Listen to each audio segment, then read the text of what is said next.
Hello guys, welcome to amazing learning hub channel. आज हम पढ़ रहे हैं भारतीय संविधान के बारे में। सबसे पहले हम भारतीय संविधान के रोचक तथ्य के जानेंगे। फर्स्ट, भारतीय संविधान हिंदी व अंग्रेजी में लिखा गया है। सेकंड, भारतीय संविधान के पेज शांति निकेतन के कलाकारों द्वारा सजाए गए हैं। नेक्स्ट, भारतीय संविधान की मूल कॉपी हाथ से लिखी गई है, जिससे प्रेम बिहारी नारायण राय ज़ादा ने इटैलिक के स्टाइल में लिखा था। नेक्स्ट, भारतीय संविधान के 25 भाग हैं, जिसमें 470 अनुच्छेद व 12 शेड्यूल हैं। नेक्स्ट, भारतीय संविधान दुनिया का सबसे लंबा संविधान है। नेक्स्ट, भारतीय संविधान की प्रस्तावना अमेरिका के संविधान से ली गई है। नेक्स्ट, भारतीय संविधान को विश्व में सर्वश्रेष्ठ संविधान माना जाता है। नेक्स्ट, भारतीय संविधान में सभा में कुल 284 सदस्य थे, जिनमें 15 महिलाएं थीं। नेक्स्ट, संविधान पर हस्ताक्षर करने वाले पहले व्यक्ति प्रथम प्रधानमंत्री श्री जवाहरलाल नेहरू थे। नेक्स्ट, पंचवर्षीय योजना की अवधारणा रूस से ली गई है। संविधान की प्रस्तावना, जिसे हम संविधान की उद्देशिका भी कहते हैं। हम भारत के लोग भारत को एक संपूर्ण प्रभुत्व संपन्न, समाजवादी, पंथनिरपेक्ष, लोकतंत्रात्मक गणराज्य बनाने के लिए तथा उसके समस्त नागरिकों को सामाजिक, आर्थिक और राजनीतिक न्याय, विचार, अभिव्यक्ति, विश्वास, धर्म और उपासना की स्वतंत्रता, प्रतिष्ठा और अवसर की समता प्राप्त कराने के लिए तथा उन सब में व्यक्ति की गरिमा और राष्ट्र की एकता और अखंडता सुनिश्चित कराने वाली बंधुता बढ़ाने के लिए दृढ़ संकल्प होकर अपनी संविधान में आज तारीख 26 नवंबर 1949 को संविधान को अंगीकृत, अधिनियमित और आत्मर्पित करता है। ये हमारे भारत के संविधान की प्रस्तावना है, जिसे हम भारत के संविधान की आत्मा भी कहते हैं। अनुच्छेद 1, भारत राज्यों का संघ है, जिसमें 29 राज्य और 7 केंद्र शासित प्रदेश हैं। अनुच्छेद 1, भारत अर्थात इंडिया राज्यों का संघ होगा। राज्य और उनके राज्य क्षेत्र वे होंगे जो पहली अनुसूची में विनिर्दिष्ट हैं। भारत के राज्य क्षेत्र में अर्जित किए गए अन्य राज्य क्षेत्र शामिल होंगे। अनुच्छेद 2, भारत की संसद को विधि द्वारा ऐसे निबंधनों और शर्तों पर जो वह ठीक समझे संघ में नए राज्य का प्रवेश या उनकी स्थापना की शक्ति प्रदान की गई है। अर्थात अनुच्छेद 2 भारत की संसद को ये अधिकार देता है, जैसा वह उचित समझे या कोई शर्त लगाकर शर्त पर जो वह उचित समझती है नए राज्यों का प्रवेश या उनकी स्थापना की शक्ति प्रदान करती है। अनुच्छेद 3, नए राज्यों का निर्माण और वर्तमान राज्यों के क्षेत्रों, सीमाओं या नामों में परिवर्तन संसद विधि द्वारा कर सकती है। अर्थात अनुच्छेद 3 में है, अगर संसद उचित समझती है जो हमारे राज्य हैं उनको उनसे नए राज्य या उनमें और राज्य जोड़कर नए राज्य बना सकती है, उनकी सीमाओं में परिवर्तन कर सकती है, जिसके उदाहरण वर्तमान में मध्य प्रदेश से छत्तीसगढ़ बना है। बिहार में झारखंड बना है। अनुच्छेद 4 पिछली अनुसूची और चौथी अनुसूची के संशोधन तथा अनुपूरक, आनुषंगिक तथा पारिणामिक विषयों का उपबंध करने के लिए अनुच्छेद 2 और अनुच्छेद 3 के अधीन बनाई गई विधियां।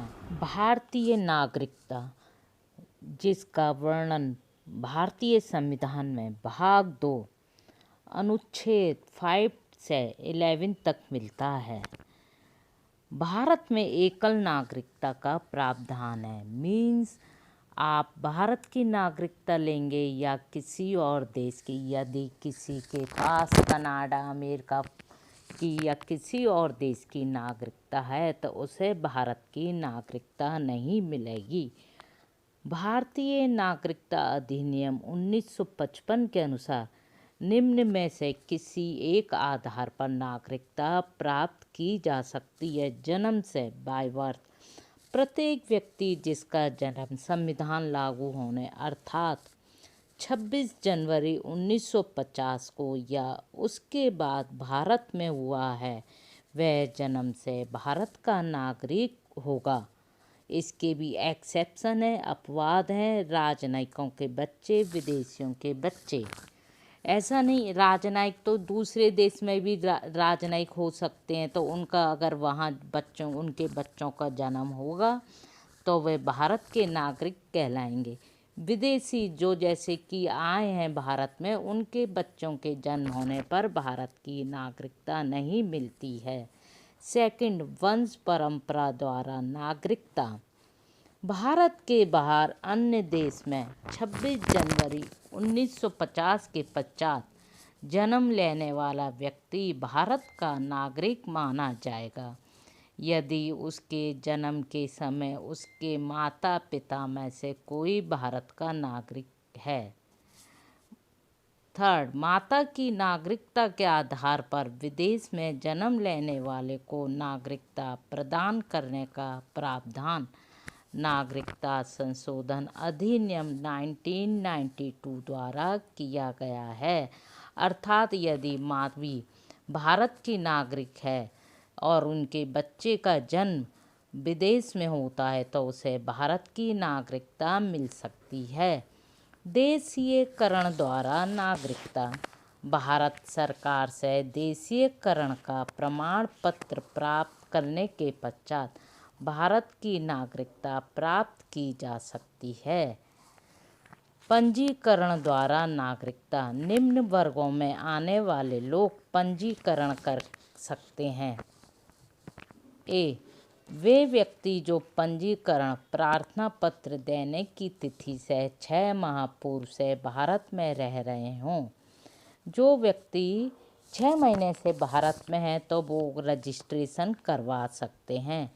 वह भारतीय जो अविभाज्य भारत से बाहर किसी देश में निवास कर रहे हों। सी, वे स्त्रियां जो भारतीयों से विवाह कर चुकी हैं या भविष्य में विवाह करेंगी।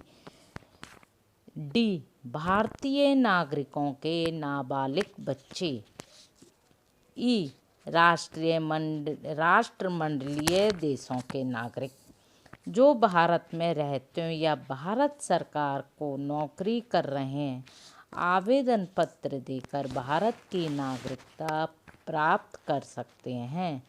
भूमि विस्तार द्वारा।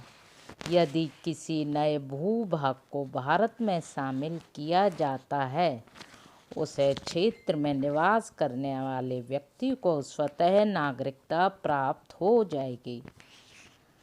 भारतीय नागरिकता संशोधन अधिनियम। भारतीय नागरिकता संशोधन अधिनियम 1986। इस अधिनियम के आधार पर भारतीय संशोधन अधिनियम 1955 में निम्न संशोधन किए गए हैं। फर्स्ट, अब भारत में जन्मे केवल उस व्यक्ति को ही नागरिकता प्रदान की जाएगी जिसके माता पिता में से एक भारत का नागरिक हो। सेकंड, जो व्यक्ति पंजीकरण के माध्यम से भारतीय नागरिकता प्राप्त करने चाहते हैं उन्हें अब भारत में कम से कम 5 वर्षों तक निवास करना होगा। पहले ये अवधि 6 माह थी। देशीयकरण द्वारा नागरिकता तभी प्रदान की जाएगी जबकि संबंधित व्यक्ति कम से कम 10 वर्षों तक भारत में रह चुका है। पहले ये अवधि 5 वर्ष थी। नागरिकता संशोधन अधिनियम 1986 जम्मू कश्मीर व असम सहित भारत के सभी राज्यों पर लागू होगी। भारतीय नागरिकता का अंत। अब हम ये देख रहे हैं कि भारतीय नागरिकता किस प्रकार समाप्त होती है। भारतीय नागरिकता का अंत। भारतीय नागरिकता का अंत निम्न प्रकार से हो सकता है। नागरिकता का परित्याग करने से। सेकंड, किसी अन्य देश की नागरिकता स्वीकार कर लेने पर, क्योंकि हमारे देश में एकल नागरिकता का प्रावधान है। सरकार द्वारा नागरिकता छीनने पर। जम्मू कश्मीर राज्य के विधानमंडल को निम्न विषयों के संबंध में राज्य में स्थायी रूप से निवास करने वाले व्यक्तियों को अधिकार तथा विशेष अधिकार प्रदान करने की शक्ति प्रदान की गई है। राज्य के अधीन नियोजन के संबंध में। राज्य में अचल संपत्ति के अर्जन के संबंध में। राज्य में स्थायी रूप से बस जाने के संबंध में। छात्रवृत्तियां अथवा इसी प्रकार की सहायता जो राज्य सरकार को प्रदान करे। अनुच्छेद 11 संसद द्वारा नागरिकता के अधिकार का विधि द्वारा विनियमन किया जाना।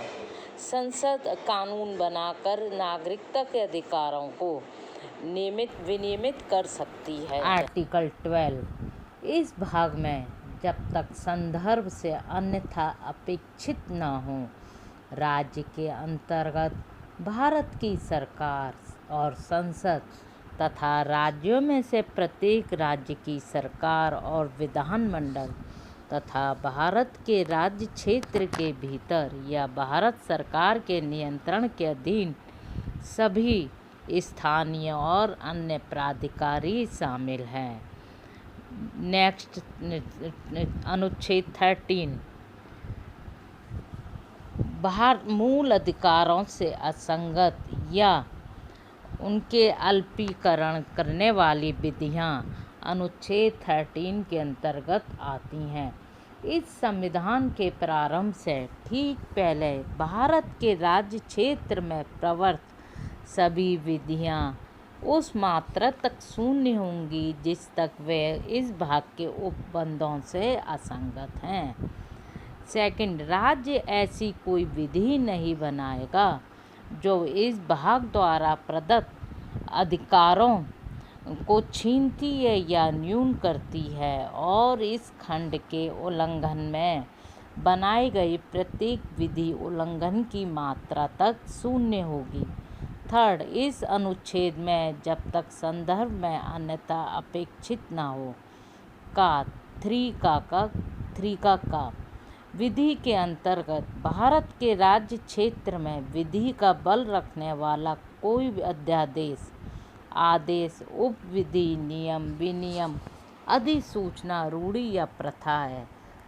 प्रवर्त विधि के अंतर्गत भारत के राज्य क्षेत्र में किसी विधानमंडल या अन्य सक्षम प्राधिकारी द्वारा इस संविधान के प्रारंभ से पहले पारित या बनाई गई विधि है जो पहले से ही निश्चित नहीं कर दी गई है, चाहे ऐसी कोई विधि या उसका कोई भाग उस समय पूर्णतया विशिष्ट क्षेत्रों में प्रवर्तन में नहीं है। 4, इस अनुच्छेद की कोई बात अनुच्छेद 368 के अधीन किए गए इस संविधान के किसी संशोधन को लागू नहीं होगी।